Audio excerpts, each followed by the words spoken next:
선한 사람 TV를 애청하고 계시는 국내외에 계시는 성도 여러분, 안녕하십니까? 벌써 2월 마지막이 닥쳐왔습니다. 우리에게 주어진 시간들을 금쪽같이 귀하게 여기고 선용해야 하겠습니다. 주 앞에 서기 전에 우리가 이 땅에서 주어진 한 생애 가운데 날 구속하신 그리스도를 위하여 이 땅에 무슨 흔적을 남겼는가 라고 하는 측면에서 우리 자신의 걸어온 길을 회고해 볼 필요가 있습니다.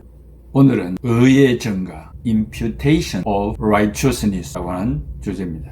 세계 최고의 석학 아인슈타인은 7살 때 겨우 글을 깨우치기 시작한 늦둥이였습니다. 베토벤은 음악교사로부터 음악에 전혀 소질이 없는 아이로 평가받았습니다. 발명왕 토마스 에디슨의 담임선생은 그를 교사 생활 12년에 이렇게 멍청한 아이는 처음이라고 평했습니다. 디즈니랜드를 만든 월트 디즈니랜드는 한때 신문 기자로 재직했는데 편집국장은 그를 향해 자네는 아이디어도 글재주도 없으니 스스로 사표를 쓰라고 종료했다고 합니다.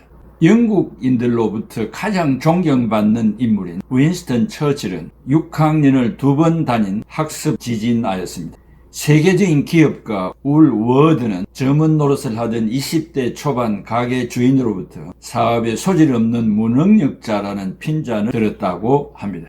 그러나 이 사람들은 최악의 환경을 극복하고 자신의 분야에서 최고의 업적을 남겼습니다. 이런 사람들에게 한 가지 공통점이 있습니다. 그것은 열정과 끈기입니다. Passion and Perseverance 였습니다. 주위의 혹평을 오히려 자극제로 삼아 일로 매진한 것이 성공의 비결이었습니다. 열정을 가진 사람은 어떤 난관에도 굴복하지 않습니다. 신앙생활도 이들의 열정 이상으로 열정과 끈기가 필요합니다. 주의를 철저하게 지키고 주일의 인격과 물질을 드리는 일에 최선을 다하며 앞장서서 헌신하는 성도들이 되기를 바랍니다. 이것으로 만족하지 않고 한 걸음 더 나아가 현실에서 닥치는 어려움과 고난도 이겨내는 열정과 끈기까지 가져야만 합니다. 그동안 애청자 여러분들의 열정과 끈기로 3년째 방송을 하게 되었습니다. 저는 설교가 아닌 중요한 교리의 문제와 실제적인 생활에 필요한 말씀들을 전하고 있습니다. 오늘도 전 시간에 말씀드린 죄의 증가에 이어 이제는 의의 증가를 강론하겠습니다. 너무나 깊고 오묘한 교리적인 말씀이기 때문에 더더욱 천천히 여러분들이 이해하기 쉽도록 말씀드리겠습니다. 첫째, 의의 증가입니다. 조나단 에드워즈는 의의 증가를 로마서 4장 5절 이를 아니할지라도 경건하지 아니한 자를 의롭다 하시는 이를 믿는 자에게는 그의 믿음을 의로 여기시나니 했습니다. 좀 더 쉽게 이해하기 위하여 공동 번역을 보면 그러나 아무 공로가 없는 사람이라도 하나님을 믿으면 믿음을 통해서 하나님과의 올바른 관계를 얻게 됩니다. 하나님께서는 비록 죄인일지라도 올바른 사람으로 인정하실 수 있는 분이십니다 라고 번역했습니다. 이러한 말씀에서 우리는 우리가 덕을 세우는 일과 선행을 통해서가 아닌 오직 그리스도를 믿는 믿음으로 칭의된다는 말씀을 하고 있습니다. 이 교리에 강조하는 바 오직 믿음으로 의롭게 된다는 뜻은 죄 없으신 예수 그리스도의 의로서만 우리가 칭의된다는 뜻입니다. 그동안 우리는 완전한 자가 되기 위한 여러 가지 방도를 설명한 바가 있습니다. 남다른 공로나 헌신이 있어도 그것이 나를 의인되게 할 수 없다고 성경은 말하고 있습니다. 그러면 어떻게 완전한 자가 되어 천국에 입성하게 되는가? 그래서 의의 증가를 배우게 됩니다. 그렇다면 이 교리 속에서 신학적으로 질문을 할 수 있는데 어떻게 그리스도의 의가 나의 것이 되어서 내가 칭의될 수 있느냐는 질문입니다. 즉 그리스도의 의의 증가에 문제가 제기됩니다. 의의 증가가 신학적으로 무엇을 말합니까? 의의 증가 개념은 그리스도와의 연합의 개념은 구속사적 그리고 기독론적 개념을 통해 알 수 있습니다. 쉽게 설명하면 부부가 서로 사랑함으로 일체가 되었다는 말과 같습니다. 사랑하지 아니하면 함께 살 수 없습니다. 우리가 그리스도를 믿음으로 일체가 되었습니다. 이것을 연합이라고 말합니다. 둘째, 의의 증가의 필요성입니다. 나를 의롭다 하는 칭의로는 하나님께서 인간이 의인이 아닌 아직 죄인이었을 때 칭의해 주었습니다. 즉 죄인에 대한 칭의에서 출발합니다. 여기에서 최초 인간 아담이 죄를 범한 상태였기 때문에 바로 의의 증가를 필요로 합니다. 아담의 타락의 결과로 모든 인간은 죄의 오염, 죄책을 안고 태어났습니다. 아담의 혈통으로 출생한 모든 인간은 그 죄가 해결되어지기 전에는 하나님의 심판을 피할 수 없었습니다. 만약 그런 죄인을 죄의 문제를 해결하지 않는 상태에서 하나님이 용납하신다면 그것은 하나님의 공의에 어긋나는 일이기 때문입니다. 그러므로 인간은 죄를 해결하기 위하여 의의 증거의 필요성은 더욱 절실해집니다. 특히 죄의 정도와 심각성에 대해 의의 증거의 필요성은 더 한층 고조시킵니다. 즉 인간이 하나님과의 약속을 파기한 것과 영원무궁토록 영광을 받으실 것을 가로채고 고귀한 도덕성을 훼손했기 때문에 그 죄의 정도는 무한대의 것이라서 피조물로서 해결 방법이 없었습니다. 이렇게 무한대한 죄 가운데 있는 인간은 하나님의 의에 합당한 영광을 돌려드리기에 부적합한 존재가 되어 에덴 동산에서 추방된 것입니다. 결국 인간의 도덕적 결함은 의의 증가를 필요로 하게 되었는데 인간의 죄를 대신할 수 있는 존재는 신의 무한대한 의로 악을 덮을 수 있는 분이어야만 했습니다. 우리를 대신하여 전적으로 순종할 수 있는 무한대한 존귀한 사람이 우리 인간에게 필요했습니다. 아담은 불순종했던 무한대한 악함을 가지고 있었기 때문입니다. 우리가 필요로 하는 존재는 그의 전적인 순종의 가치로 인간의 불순종의 무가치를 대신할 수 있는 존재여야 했습니다. 우리가 무가치한 만큼 위대하고 고귀한 존재가 우리는 필요하였습니다. 그 존재에 대한 해답은 예수 그리스도입니다. 즉 우리 안에 마땅히 있어야 할 그 완벽한 내적 의를 대신하여 그리스도의 의가 받아들여져야 하는 것입니다. 인간이 칭의되는 데 있어서 의의 증가가 필요함을 말하면서 1차적으로 인간의 도덕적 결함, 즉 인간이 칭의되기 전에는 죄인이었다는 사실에서 그리스도의 의의 증가의 필요성을 알게 되었습니다. 셋째, 칭의의 법적 특성입니다.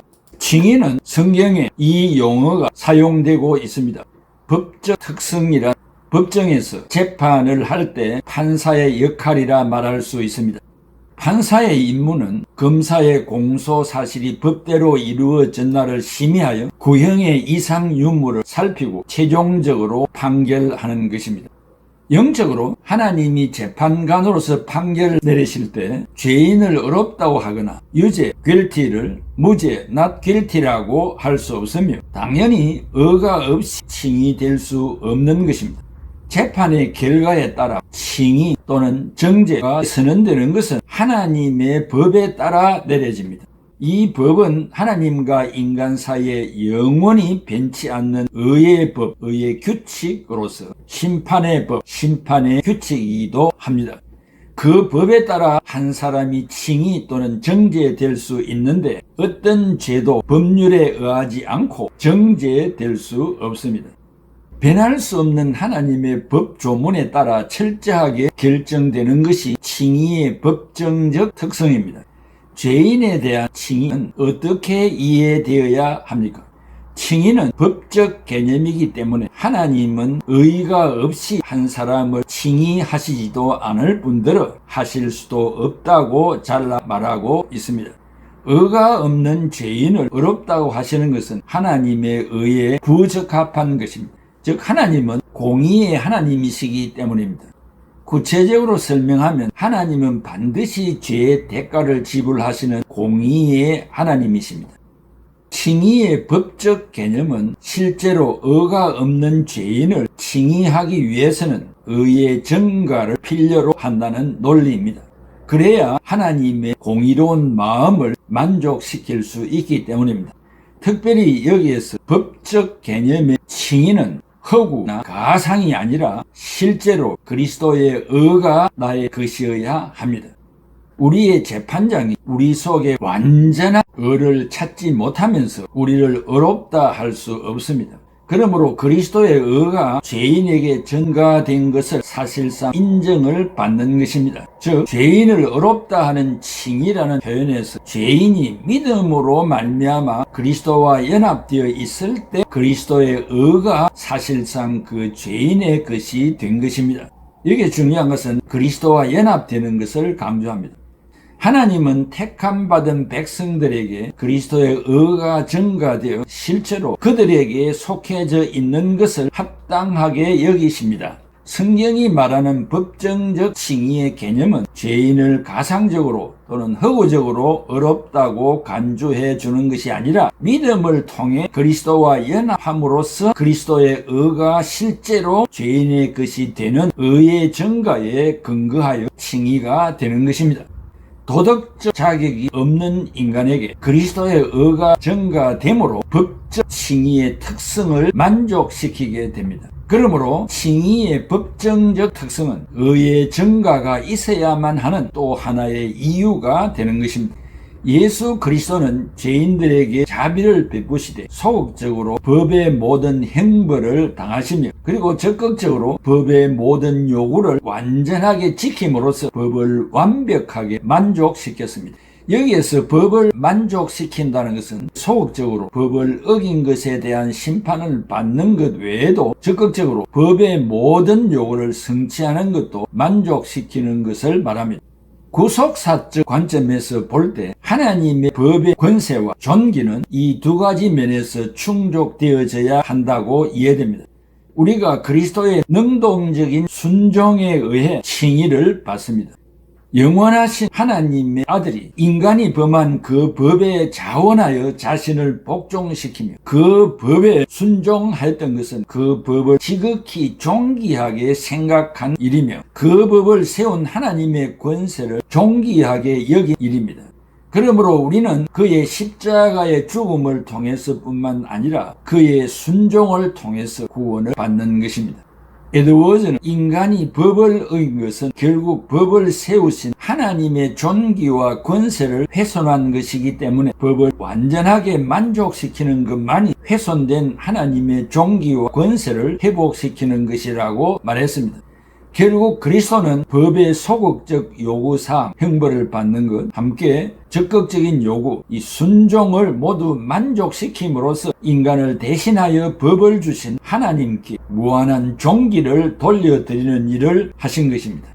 이미 인간은 스스로의 힘으로 해결할 수 없는 형벌하에 놓여 있게 되었으며 법의 적극적 요구를 만족시키는 것은 더더욱 불가능한 상태로서 하나님이 법을 이중적인 면에서 만족시킴으로써 하나님의 영광과 존귀와 권세를 회복해야 할 그리스도의 의가 우리에게 전가되어야 할 필요성을 지적하는 것입니다.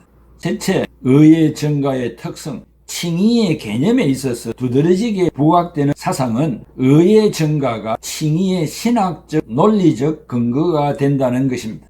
죄인에게 전가된 의는 하나님 보시기에 도덕적으로 아름답고 신학적으로 어려운 것이기에 죄인을 의인으로 부르시기에 충분한 것이 되었습니다. 이렇게 말을 하는 데 있어서 의의 전가는 그리스도의 연합 안에서 이루어진다는 것을 잊어서는 안 됩니다. 먼저 우리가 그리스도 안에 있어야만 그가 우리에게 의가 되고 칭의가 됩니다. 우리가 그 안에 있는 것이 용납될 수 있는 근거가 되는 것입니다. 즉 아들 그리스도가 치른 고난과 죽음과 부활과 재림 이 모든 일체는 아버지 하나님의 공의를 만족시키기 위하여 무한한 가치를 부여합니다. 우리가 전가받게 될 그리스도의 의는 결국 아들에 대한 아버지의 사랑으로 인해 더욱 가치를 인정받는 의라는 사실입니다. 아들에 대한 성부의 존재론적 사랑은 아들의 자발적인 중보 사역을 더욱 아름다운 것으로 보게 됩니다. 성부를 더욱 기쁘게 한다는 것입니다. 이것이 그리스도의 순종이 우리를 위해 의가 되는 근거인 것입니다. 의의 전가가 하나님의 공의와 사랑을 동시에 만족시킴으로써 칭의의 법이 된 것입니다. 칭의의 개념에 있어서 그리스도의 의에 대한 강조는 결국 의의 전가의 필요성을 강조하는 것입니다.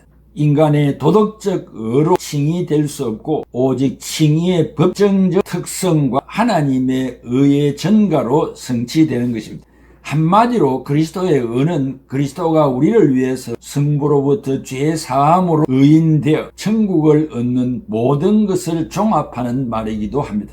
그런 의미에서 삼위일체적 그리고 구속사적 의미를 담고 있는 개념임을 봅니다. 특별히 그리스도의 삶 전체를 종합적 순종으로 이해함으로써 그리스도의 능동적 자발적 순종이 어떻게 하나님 보시기에 아름답고 기쁘시게 하는 의가 되었는지 알 수 있게 되었습니다.